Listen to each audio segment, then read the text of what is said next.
Humans are capable of finding solutions to even the most desperate situations. One such characteristic proof is the British nurse Mary Ann Bevan, who at the beginning of the 20th century was disfigured by a rare condition. But how did she become known as the ugliest woman in the world, and why did she accept this title? Mary Ann was born in 1874 in London. She was one of the 8 children of the poor working-class Webster family.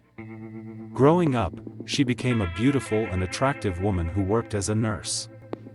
In 1902 she married Thomas Bevan, with whom she had 4 children. Gradually, Mary Ann started to have some problems. Her wedding ring started to get too tight and she went up a size in her shoes, signs that her toes and feet were starting to grow. But she didn't pay much attention, as it was common for women after having children and the burden of the household to have swollen limbs. The same was true for other symptoms such as feeling tired, insomnia and numbness in the hands. Little by little, however, her face also began to change. Her brow bone, jaw and nose grew, while her teeth began to be spaced further apart.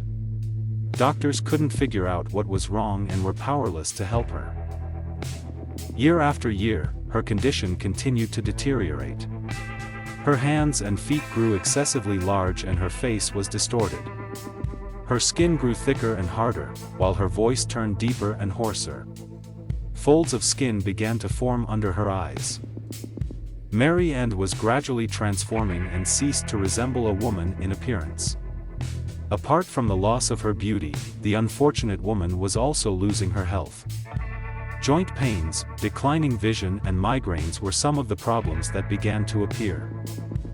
Mary Ann suffered from acromegaly, a rare adult condition caused by excessive secretion of growth hormone, that results in enlarged bones and internal organs.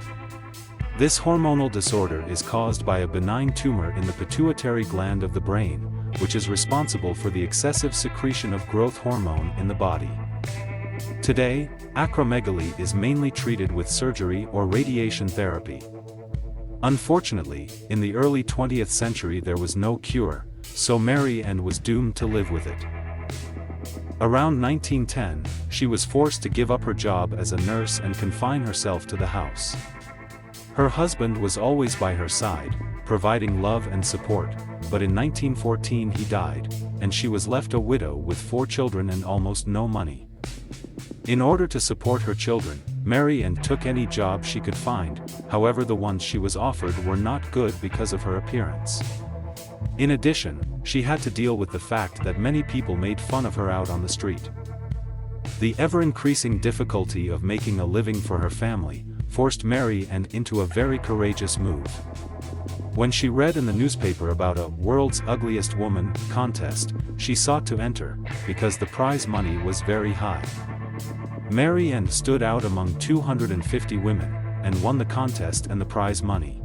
This victory convinced her that the only way to secure a steady income to raise her children was to use her looks and title. After all, it was impossible for her to find another satisfactory job, and her condition would gradually worsen even more.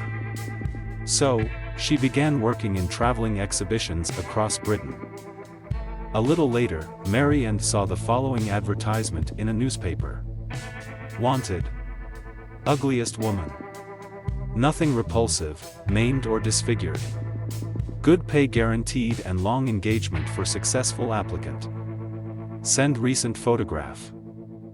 Mary Ann sent a photo of herself to Claude Bartram, the European representative of the American Barnum and Bailey Circus.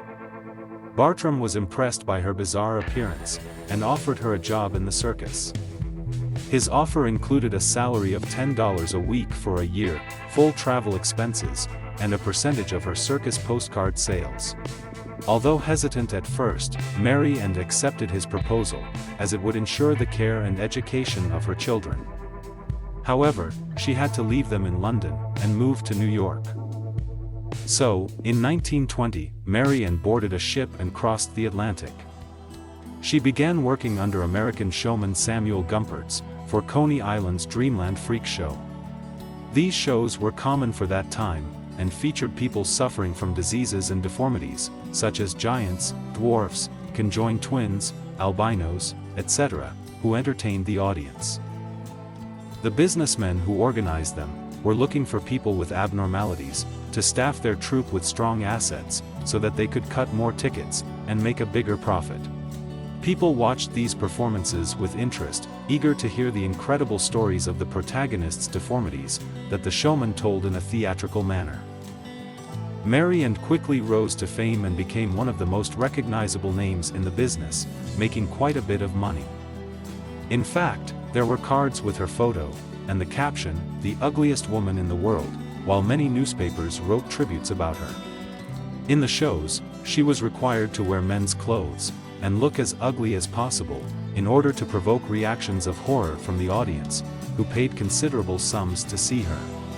She returned to Europe for the first and last time in 1925, for a corresponding show in Paris.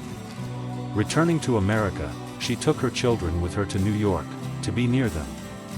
There, she put them in a boarding school and ensured them good living conditions, education, and a better future. In 1927, she became a patient of Harvey Cushing, a distinguished American neurosurgeon and pathologist, who pioneered brain surgery at the beginning of the 20th century.